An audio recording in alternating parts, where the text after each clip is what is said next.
Olá, meus amados irmãos, a paz do Senhor Jesus a todos. Gostaria de trazer uma breve reflexão para a minha vida, para a nossa vida, principalmente para aqueles que são pregadores da palavra de Deus, ensinadores da palavra de Deus, para aqueles que divulgam a mensagem do Evangelho nesses tempos tão difíceis em que nós estamos vivendo. Eu quero ler rapidamente para você o texto de Mateus, capítulo 16, versículos 17, 18 e 19.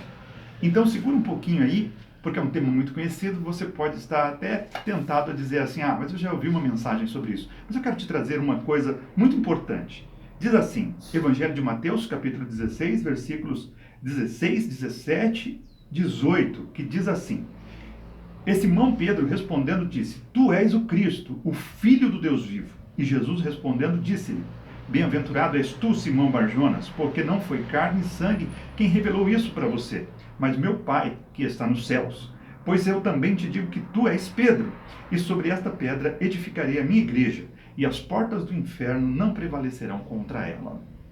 Essa passagem, tem sido recorrente até em minhas mensagens, quando estou ministrando na igreja ou em outros lugares. E essa passagem, esta semana, uma pessoa me perguntou a respeito dela e ela voltou a me incomodar. Muito embora ela seja muito conhecida, ela tem uma verdade muito importante que muitas vezes a gente pode passar por cima dela.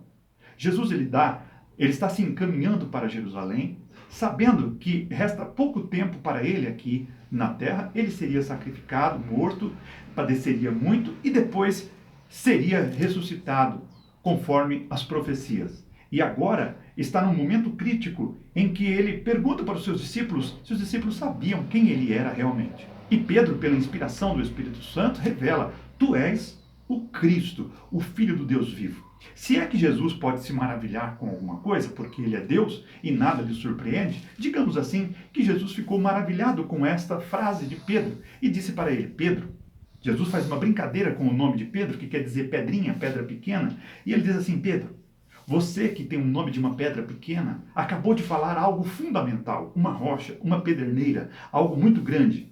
E sobre isso que você falou, esta frase, Tu és o Cristo, o Filho do Deus vivo, é sobre ela que eu vou edificar a minha igreja, e as portas do inferno não prevalecerão contra ela. Ora, sempre me incomodou o fato de que Jesus usou a frase as portas do inferno não prevalecerão contra a igreja, quando Jesus poderia ter usado, olha, a igreja será sempre revestida de poder para que o inferno não derrube as portas da igreja. Jesus poderia ter dito isso, mas Jesus inverteu. Ele falou assim, as portas do inferno não prevalecerão contra a igreja. E aí a gente meditando, descobre que as portas era a parte mais importante da cidade, porque era a parte da defesa. Uma vez que as portas da cidade elas fossem derribadas, a cidade estava vulnerável ao ataque do inimigo. Porque Jesus então diz que a igreja ela iria contra o inferno e as portas do inferno não prevaleceriam contra a igreja?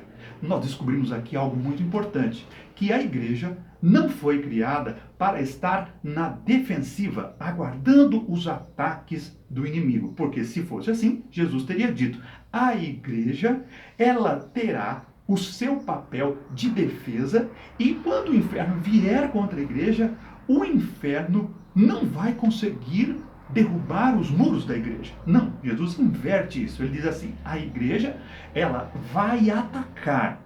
E quando ela atacar, as portas do inferno não prevalecerão contra a igreja. Então eu concluo aqui, bem rapidamente, sem querer ensinar ninguém a pregar. Não tenho essa pretensão, mas é uma verdade muito importante que serve para todas as situações do evangelho que nós estamos vivendo hoje em dia.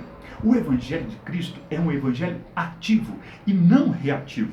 Quando nós pregamos um evangelho reativo, a gente passa a ficar num estado de passividade. O evangelho, ele se torna morno, a mensagem se torna morna e nós só só conseguimos algum tipo de avivamento quando surge uma situação que nos estimule a isso. Vou dar um exemplo para você. Quando surgiu, por exemplo, a grande discussão sobre ideologia de gênero no Brasil, aí nós ficamos preocupados, corremos atrás, criamos comissões, criamos palestras, criamos simpósios, porque a família estava sendo atacada. Ora, isso é muito bom, isso é ótimo, isso, porém, é algo de quem está na defensiva, está se defendendo.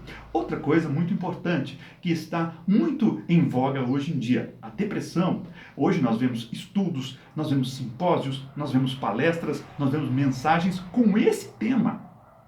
É errado? De forma alguma. Porém, é um paliativo. Nós estamos reagindo a algo que está acontecendo na nossa sociedade. Mas, se nós voltarmos para o que Jesus falou, ele diz assim: as portas do inferno não prevalecerão contra a igreja. A igreja não deve ficar esperando algo acontecer para que ela pontualmente combata isso. Pelo contrário, o evangelho ele deve ser disseminado, deve ser pregado preventivamente a todos, independente do que esteja acontecendo. É por essa razão que nós temos vivido um momento de muitas frustrações e o evangelho tem se misturado com alguns tipos de situações, com alguns tipos de paliativos, tem se misturado e tem perdido a sua essência. Jesus garantiu aqui para os seus discípulos: olha, a minha igreja edificada nesta verdade de que eu, Jesus, sou o Filho do Deus vivo, pode ficar tranquila, igreja.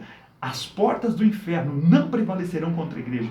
A igreja vai atacar as forças do mal, vai para o ataque e vai glorificar o nome do Senhor Jesus. Eu uso também aqui uma passagem muito importante que está exatamente na Epístola Universal do apóstolo São Judas, que diz assim no seu versículo 3. Esta epístola, ela só tem um capítulo. Então o versículo 3 diz assim: amados, procurando eu escrever-vos com toda diligência acerca da comum salvação, tive por necessidade escrever-vos e exortar a batalhar pela fé que uma vez foi dada aos santos. Veja que Judas está dizendo aqui: batalhar pela fé.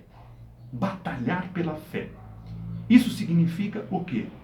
Antes que a nossa essência ela seja atacada, nós precisamos entrar na batalha por ela. Não é errado a gente dedicar uma palestra, um simpósio, um tema para coisas pontuais. Não é errado. Mas quando isso se torna a tônica do Evangelho, o Evangelho está perdendo a sua essência e está mudando o seu posicionamento. Está saindo do campo do ataque, está ficando no campo da defesa. Significa que passou aquela situação, passou aquele momento, volta-se à estagnação. E pelo contrário, o Evangelho ele é vida, o Evangelho ele é ativo.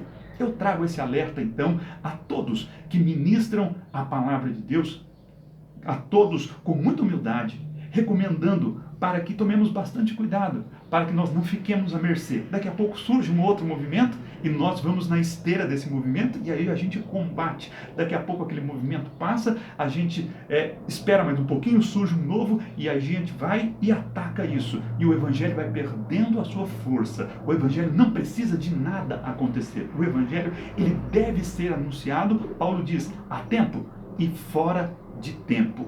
Em situações cômodas, em situações confortáveis. Só pregar, só anunciar. Quando somos atacados, significa que nós estamos reativos e não entendemos essa mensagem principal a qual nós lemos, que Jesus deixou no capítulo 16, versículos 16 a 19 do seu Evangelho de Mateus. Que Deus te abençoe com essa palavra. E lembre-se, vamos pregar um evangelho de verdade. Vamos pregar um evangelho poderoso, porque quando nós assim fazemos, todas as situações que se levantam são portas do inferno. E as portas do inferno não prevalecem contra a igreja que vai ao ataque. Ela não espera ser atacada, ela não fica na defensiva, ela não fica atrás da porta. Ela vai, anuncia o evangelho, prega um evangelho vivo e aí a vitória está garantida em nome do Senhor Jesus. Deus te abençoe e te guarde em nome de Jesus.